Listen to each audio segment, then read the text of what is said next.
with Professor Arakawa. Oh, he has already left.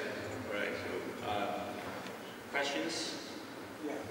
Okay. So, if I can quickly interrupt. I actually have a question for Professor Olson.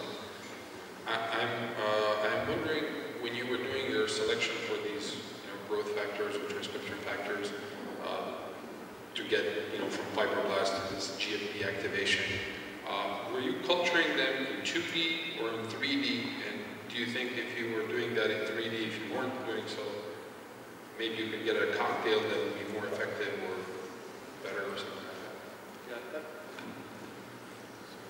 Yeah. That's a good question.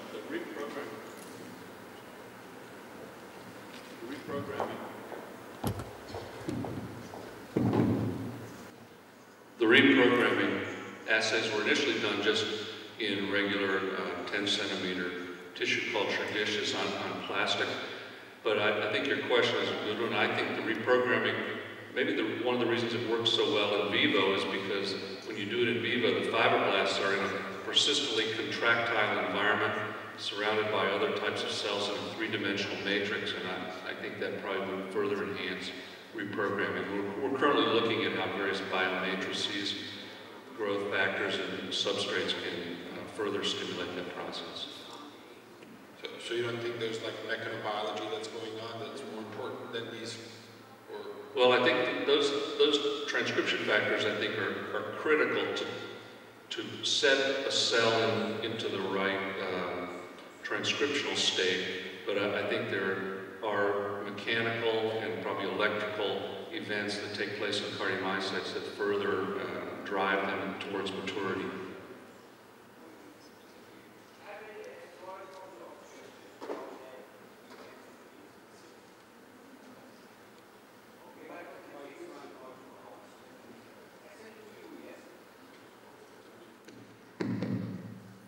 Question for Professor Nelson. Thank you for interesting lectures. I want to ask, what are the circumstances for the successful generation of these myocytes in the heart? And I want to also to ask if there is a limitation for use of this technique in treating MI. Or if there is more stenosis or a large region of the heart is had by MI, this has a relation to successful of this operation or not? If I understand your question correctly, I think it is are there limitations to this technique? Certainly there's limitations to the technique. We're just getting it started right now. To repair a heart following a myocardial infarction is going to require millions and billions, maybe billions of cells. So this is a first step. It's looking as though it's working quite well in rodents. To create a full heart is also going to require some other cell types. I think the new blood vessels will form on their own because they're stimulated by the reprogramming process. But it may also require the creation of pacemaker cells, the electrical cells that drive cardiac contractility, and I didn't have time to talk about that today, but we've worked out a recipe now for generation of pacemaker cells as well through reprogramming, and so I think it's going to be very interesting to combine those techniques in the future.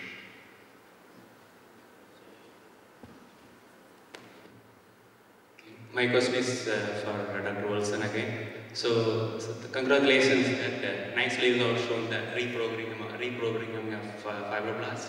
So my question is, in addition to reprogramming of fibroblast, you have shown that the regeneration of cardiac cells. So my question is where are those cells are coming from? So the regeneration of other myocytes. Epicardium or second positive cells, and do you know the origin of those cardiac myocytes? In the neonatal regeneration. Yeah, that's a very good question. We've done a lot of lineage tracing to trace their origins, and almost all those cells that regenerate the neonatal heart come from proliferation of pre-existing myocytes. We have no evidence that the epicardium gives new myocytes. And we have no evidence that c-KIT positive cells contribute to those either. So I think the majority is proliferation. A question to Professor Skira. Is the discovery rate of the underlying genetic causes in cases with a family history greater than in de novo cases of autism spectrum disorders? I didn't understand the last. Can you say that again? The discovery rate, or the rate when you screen with exome or whole genome sequencing. Is there a difference if there are de novo patients without a family history or with family history? Are there de novo? The question is, are there de novo mutations in families with the family history? Yes, and that would be expected because of the fact that it's multifactorial in some cases. But typically, if there is just say a single affected in the family, most often if you see it de novo, it is only found in that individual, not in, not in, like I showed the example of the gonadomosaicism, right? So we've seen that in several families, but we've looked at thousands. But typically it's in spontaneous families where we found de novo mutations, yes. One more question here.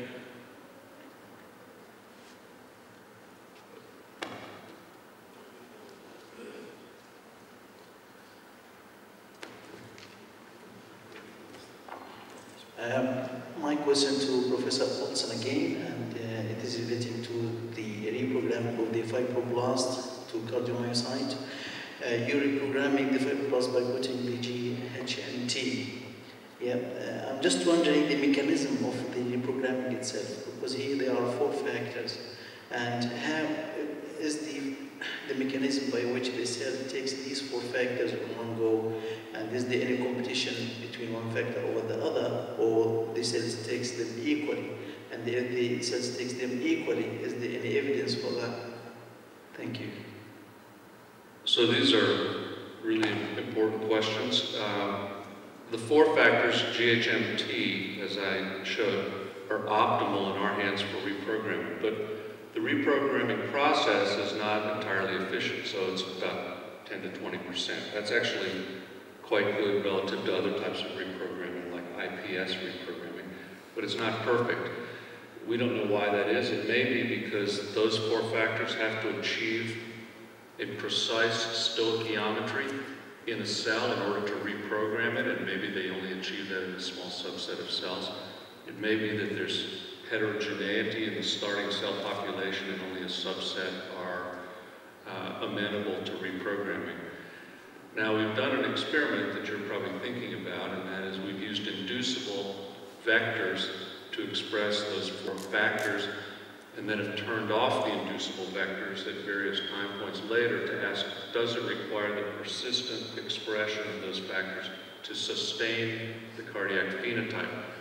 And the answer is that if the factors are present for about 2 weeks, you can turn them off and the phenotype will be sustained. And that's not necessarily surprising because work from our group and others over the past 2 decades has shown that these factors interact with each other, they regulate each other and feed forward loops. And so probably when you put in the exogenous factors, they turn on the endogenous genes, and when those genes are elevated in their expression to a sufficient level, then the system is self-sustaining. But these are important questions that we're still trying to address. I didn't mention it, but it's probably worth saying that we've adapted this to human cells. Human cells are more difficult to reprogram, but they can also be reprogrammed. They require 1 additional factor in order to adopt a cardiac phenotype. Okay, 2 last questions, this one, and then there is another one. Any questions from upstairs? This question, this one first. My question to Dr. Stephen, you mentioned in ASD that there is no single gene accounts for more than 1%. Have you conducted gene-gene interaction studies or gene environmental studies to see how collectively contribute to ASD? So right now, all of the data we have typically sets up an algorithm to look for single gene effects. So we've now, with this whole genome data, we can start to test epistasis models.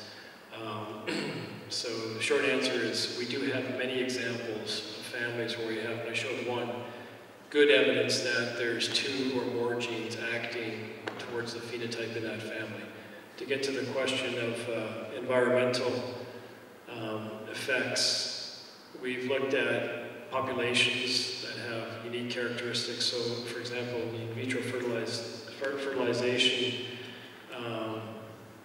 conceptions, we see a higher incidence of autism. So we're looking at those for epigenetic differences. And in other examples, both in animal models and now in particular in iPS-derived lines from patients who have defined mutations, we're testing to see effects of certain environmental agents and things. So short answer is that no, there's no definitive data that I'm aware of that there's environmental influences contributing to this prevalence or any other aspect, but that's not really what we've been looking for. So I think now that we have the genes identified, we can start to ask those questions in an informed way. Okay, one question from upstairs.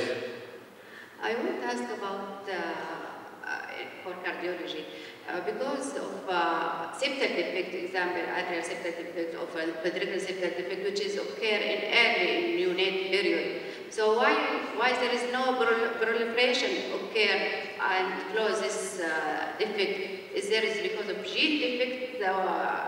This septum is not closed for cardiology. I'm sure your question is a good one, but I just can't quite understand. Can anyone hear? It's actually it's difficult to hear. Can you speak a little slower and then just ask the question? My question: why in neonatal period, we said, as you said, there is a proliferation for cardiac muscle.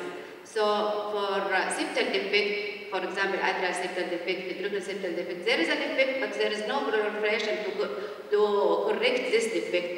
I think this is because of genetic mutation, and this is why there is no proliferation happening. This is my question. I'm sorry, I just, could you, maybe we could discuss your question during the break. It's very hard to hear from this microphone. Excuse me, the question is that there are children born with ASD or VSD, and there is no spontaneous closure of these defects in some cases. This might be due to a gene defect, or there's another mechanism, or can we try this transcription factors, maybe if we initiate activity, can this help in closure of these defects in newly born? So this is a very good question that we've wondered about, and we've talked to pediatric cardiologists and have looked at the literature. There are it's well known to pediatric cardiologists that many ASDs or VSDs, holes in regions of the heart, can spontaneously repair in children. The basis for that has not been understood. Some don't repair. Maybe that's because they're too large to repair, or maybe that's because there's genetic influences that affect that. But I think the spontaneous repair that's seen in those hearts is probably reflecting the type of neonatal regeneration that we've described. Now, our data suggests that there are important roles for the inflammatory response in this process, and based on that knowledge, it may be possible to devise some relatively simple strategies to enhance repair of those types of developmental lesions. Okay, one last question in the interest of time. Was there? Thank you all. My question is for Dr. Skier. I wonder, with all the information we have and the prevalence ratio 4:1, females, carriers, one shoulder disorder, and with also the information of the cascade effects of the MRCP2 gene, why isn't it not announced that it is an X-linked disorder? Well, I think certain forms are X-linked disorders. I gave you several examples in my presentation.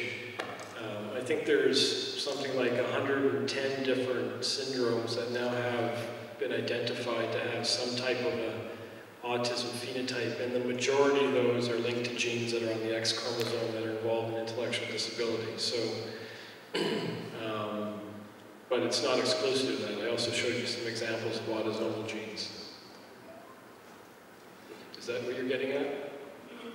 I think we have to stop. All right, so, well, okay, last question, all right.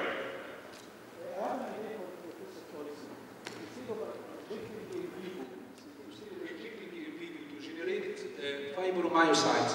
I have an imagination idea. If through the open heart surgery I go to the defect and try to enhance body own immunity to regenerate fibromyocytes by designing a membrane and add a graft, taking it for the defect, and by supplying the growth factor, there is generation by the body own immunity for generation of new fibrocytes. If this can be applicable as an imagination idea, enhances the body own immunity for this regeneration. Absolutely, that's the goal. I think that's the plan. Yeah. Okay, all right. Thank you. Okay. I want to thank all the speakers again for their excellent lectures. So, we'll hand this to Dr. Al-Kohani for the closing remarks. Thank you so much.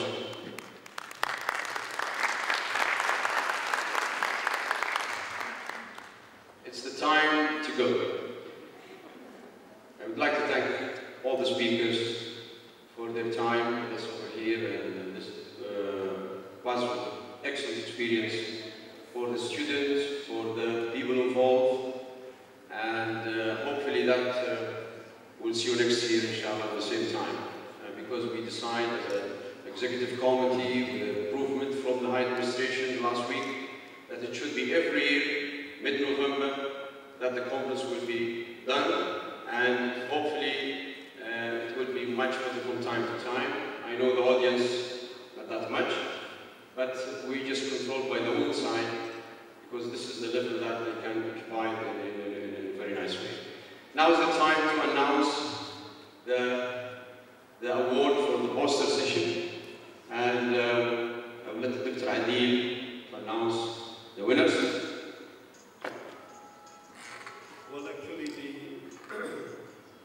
it has been a very tough competition because it was some very good work that was presented over here by the young scientists. So even the selection was quite competitive and it was challenging. However, there were some criteria that were put in place by the committee, and one of the major criteria that they also added was that the work should be indigenous, done over here inside Saudi Arabia. So keeping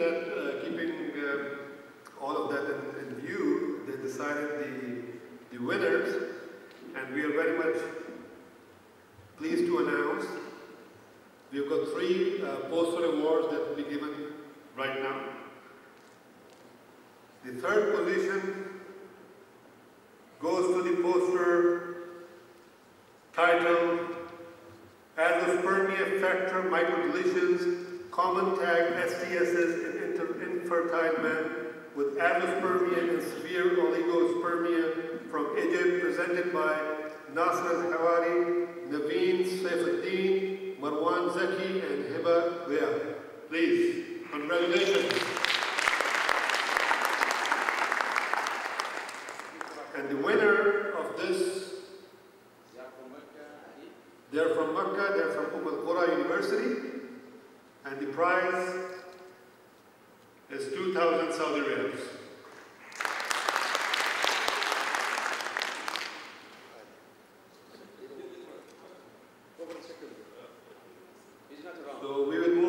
second winner.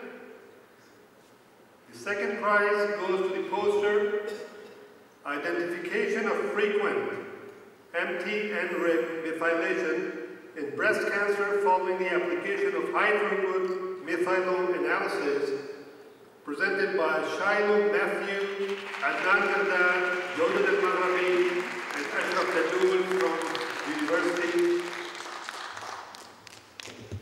Please come and accept your award. And the prize for this winner is 3,000 Saudi riyals.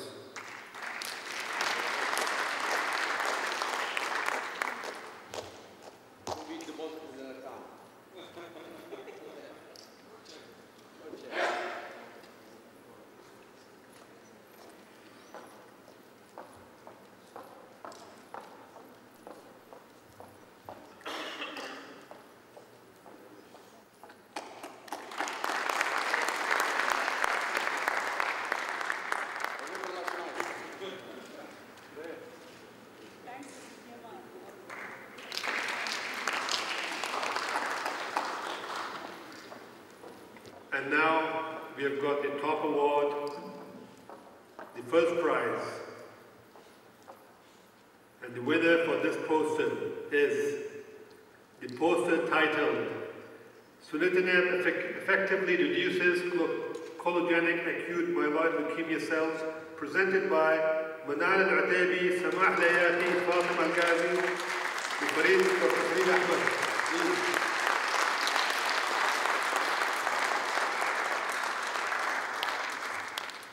The cash award for the first prize is 5,000 Saudi riyals.